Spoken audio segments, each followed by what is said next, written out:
तो इस एपिसोड की शुरुआत में हमें एक मीटिंग का सीन दिखाया जाता है जहाँ पे गोकर्ण के बंदे उनके लीडर के मरने के बारे में बात कर रहे थे।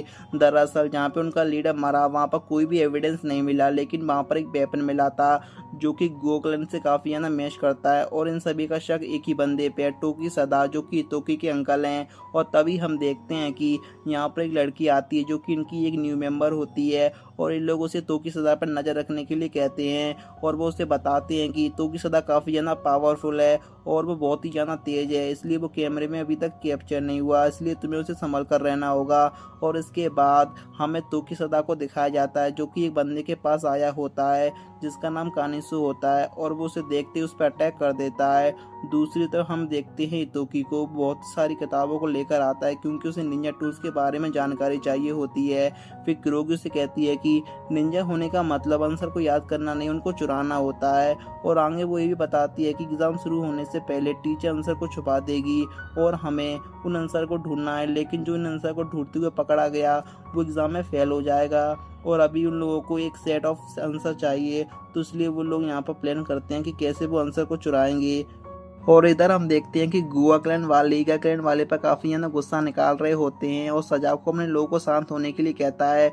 और वो कहता है कि हमें एक परफेक्ट टाइम का इंतजार करना चाहिए, लेकिन वहाँ पर एक बंदा नहीं मान रहा होता और वो अकेले ही उनसे बदला लेने के लिए तैयार हो जाता है। और इधर रियो को एक साइन को दिखाती है और वो बताती है कि ये साइका विलेज का साइन है और उनके स्कूल के सारे टूल्स उन्हीं के विलेज से बनते हैं। और वो उसे ये भी बताती है कि वो एक निंजा टूल क्राफ्टमैन बनना चाहती है, लेकिन उसके फादर एक विलेज के चीफ हैं, इसलिए उसके फादर नहीं चाहते कि उनकी बेटी आगे जाकर इस विलेज को सक्सीड करे। और इस स्कूल में आने से पहले उसके पापा ने उसके साथ एक शर्त रखी है कि तुम निंजा वर्ल्ड से अपने सारे रिश्ते तोड़ दोगी। और इधर हम किनिसु और कतो की सदा को दिखाया जाता है और कनिसु से माफ़ी मांगता है उस पर अटैक करने के लिए। और कनिसु कहता है कि मुझे पता चला है कि गोवा क्लैन और ईगा क्लैन के बीच में चीज़ें अच्छी नहीं चल रही हैं और इनकी बातों से पता चलता है कि गोवा क्लैन वालों ने साइका विलेज से टूल्स लेना बंद कर दिए हैं और वो किसी बाहर की ऑर्गेनाइजेशन से सारे टूल्स खरीद रहे हैं। और यहाँ पर हमें दिखाया जाता है इतोकी और उसके साथी को, वो यहाँ पर प्लान कर रहे होते हैं कि कैसे आंसर को चुराना है।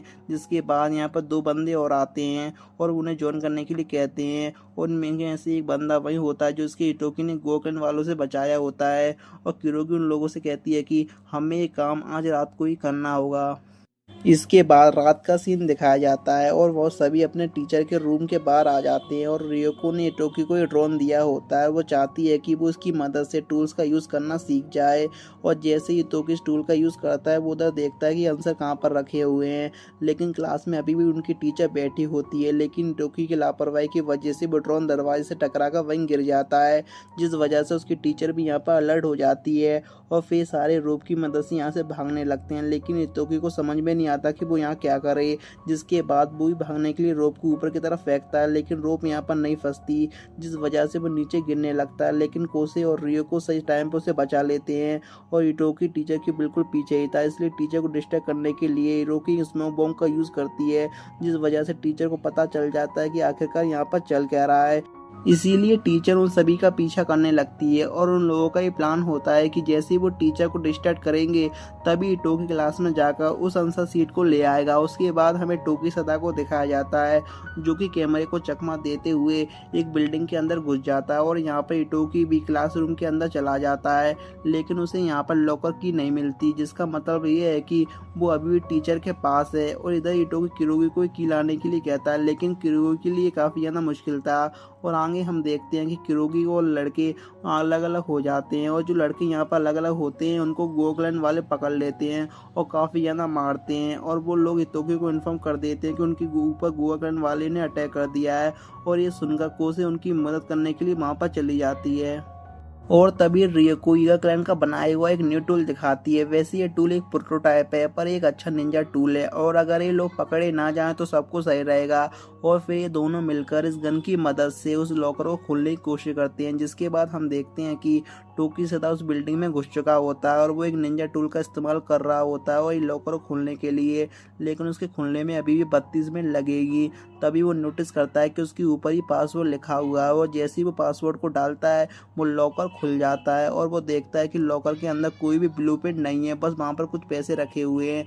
और दूसरी तरफ हम देखते हैं कि ये दोनों आंसर शीट वाले लॉकर को खोल लेते हैं और वो बाकी लोगों को भी इन्फॉर्म कर देते हैं कि हमने लॉकर को खोल लिया है और हमें आंसर शीट मिल गई है और हमारा मिशन यहीं पर कंप्लीट हो चुका है। जिसके बाद हमें उस लड़की को दिखाया जाता है जो कि टोकी सदा पर नजर रखने का काम कर रही है और अचानक से उसके सामने स्पाइडर जैसा टूल आ जाता है और उसका फेस कैमरे में आ जाता है और तभी सभी के सभी अलार्म बजने लगते हैं और वो लड़की वहां से बचकर भागने लगती है, लेकिन सभी गार्ड उसका पीछा करने लगते हैं। जिसके बाद हमें दिखाया जाता है कि वो लड़की मिशन इंस्ट्रक्टर को आगे सब कुछ बता देती है और इंस्ट्रक्टर उसे बोलता है कि मैं तुम्हें मौका देता हूँ, अभी भी हार मान लो, लेकिन वो लड़की यहाँ पर मना कर देती है। इस वजह से वो इंस्ट्रक्टर काफ़ी ज़्यादा खुश होता है क्योंकि उसे कोई ऐसा ही इंसान चाहिए था जो कि टोकी सदा की पावर देखने के बाद भी उस पर नज़र रख सके। फिर हमें एग्ज़ाम का दिन दिखाया जाता है जहाँ पर हमें पता चलता है कि जितने भी क्वेश्चन थे वो बिल्कुल ही डिफरेंट थे और जब किरोगी टोकी को ये सब पता चलता है इनकी तो हालत ख़राब हो जाती है। वहीं गोगन वाले काफ़ी ज़्यादा खुश हो रहे थे क्योंकि उन्होंने उस लॉकर को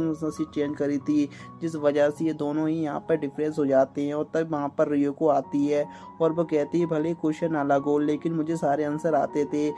उसके बाद हमें टोकी की मम को दिखाया जाता है जो कि टोकी सदा से पूछती है कि क्या तुम्हें कोई इन्फॉर्मेशन का पता चला या फिर नहीं, और टोकी बताता है कि हमें साइका विलेज से एक इन्फॉर्मेशन मिली है कि गीगा विलेज वाले सीक्रेट कोर डेंजर को पाने के लिए पीछे पड़े हुए हैं। और फिर एक मेंबर के पूछने पर टोकी की मम बताती है कि असल में निंजा कोर एग्जिस्ट करता है लेकिन इसे बहुत ज़्यादा सीक्रेट रखा हुआ है और इसके बारे में सिर्फ ईगा की चीफ को ही पता है और गोगा विलेज वाले उसे ढूंढना चाह रहे हैं। इसका मतलब ये है कि वो एक वॉर चाहते हैं। और इधर कोसी टोकी से कहती है कि हम लोगों में से ही कोई गोगा विलेज वालों से मिला हुआ है और उन्होंने ही आंसर पेपर चेंज किया है, वरना उनको कैसे पता चला कि हम कौन सा आंसर पेपर यहाँ पर लेने वाले हैं।